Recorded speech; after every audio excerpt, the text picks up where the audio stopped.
আসন্ন নির্বাচনে জামাতে ইসলামী ভোটে জয়ী হলেও সরকার গঠন করতে দিবে না।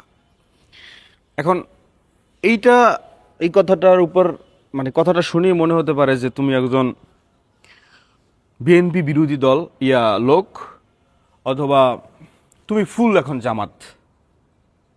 আপনি আমাকে যাই বলেন না কেন,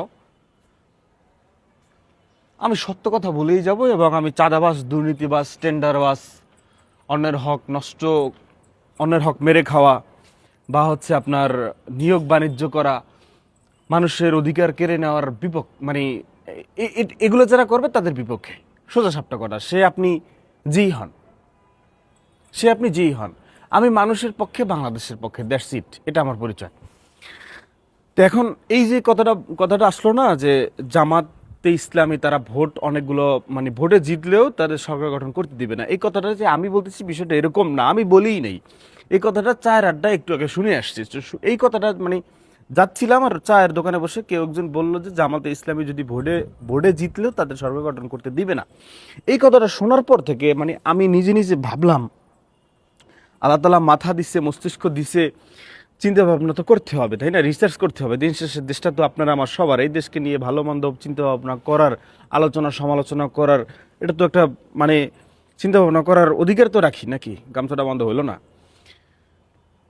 তো চিন্তা ভাবনা করে আমি দেখলাম যে যেই হোক, যেই দলই হোক, জামাতে ইসলামী যদি ভোটে জিতে সরকার গঠন করার মতো যদি তাদের আসনগুলোয় তারা জিতে, যতটুকু রিকোয়ারমেন্ট থাকে ফুলফিল হয়, তবুও যদি কেউ, কোনো দল, কোনো পার্সন যদি তাদেরকে সরকার গঠন করতে বাধা দেয় বা নাই দেয়, না করতে দিলই না, এটা আমি মনে করি আমার জায়গা থেকে সুস্থ মস্তিষ্কে, মদ গাঁজা সিগারেট আমি এগুলো কিছুই খাই না, মাঝে মাঝে একটু চা খাই, তাও খুব কম, সুস্থ মস্তিষ্কে আমি এটা বলতে পারি যে এটা জামাত ইসলামের জন্য ভালো, সরকার গঠন করতে তাদেরকে না দিলে।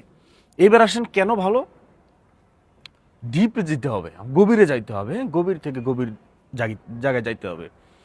এখন ওই সিস্টেম নাই যে সরকার হয়ে গেল, সরকারের মেয়াদ যখন শেষ হবে তখনই সরকারের টাইম শেষ হবে, বাচ্চা আর ছাড়বে, ওই সিস্টেমটা এখনকার সময় আর নাই।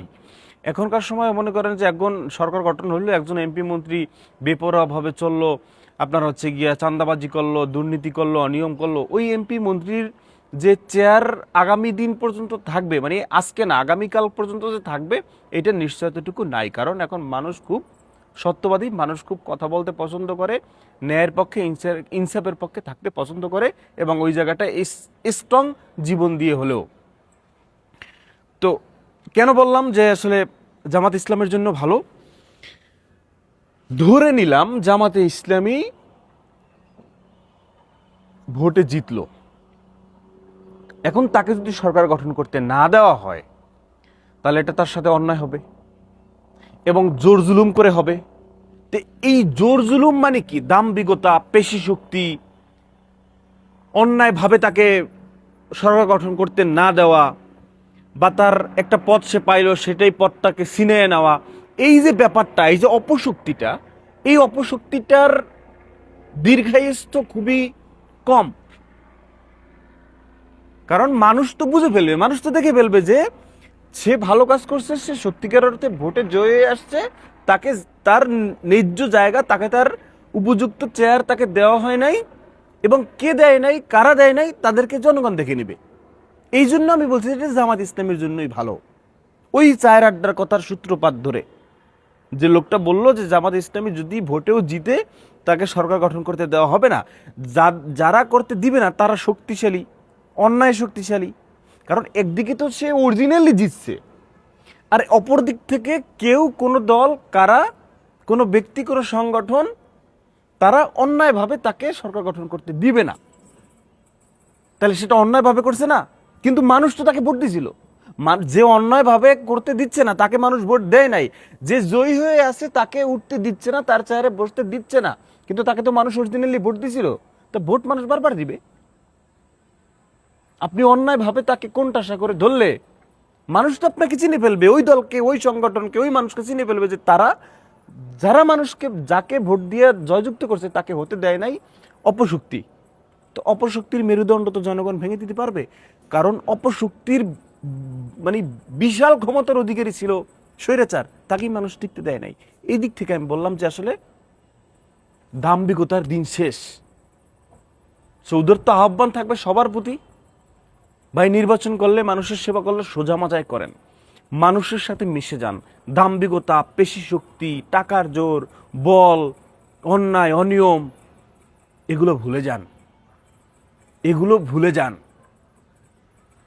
এখন আর সেই দিন নাই, এখন আর সেই দিন নাই, ভুলে যান। মানুষকে কিভাবে, কালকে সন্ধ্যার পরে শুনলাম ভোট চাই ভোটারের, দোয়া চাই সকলের। না, এই নিয়ে পরে কথা বলবো না। না, দোয়া কি আপনি মিছিল মাইকে দিয়ে দিয়ে এভাবে এভাবে কেন আপনাকে দোয়া চাইতে হবে? ভোট চাই ভোটারের, দোয়া চাই সকলের। আপনি মাইকিং করতেছেন, পিছনে রাস্তায় রাজপথে মিছিল দিতেছেন, পিছনে জ্যাম লাগতেছে, মানুষের ডিস্টার্ব হইতেছে, দোয়া চাইতেছেন মাইকিং করে। আপনি ওই এলাকায় ভালো কাজ করেন, মানুষের সাথে মিশে যান, অটো দোয়া চলে যাবে। তো মাইকিং করে করে দোয়া চাই, এটা কেমন কথাবার্তা?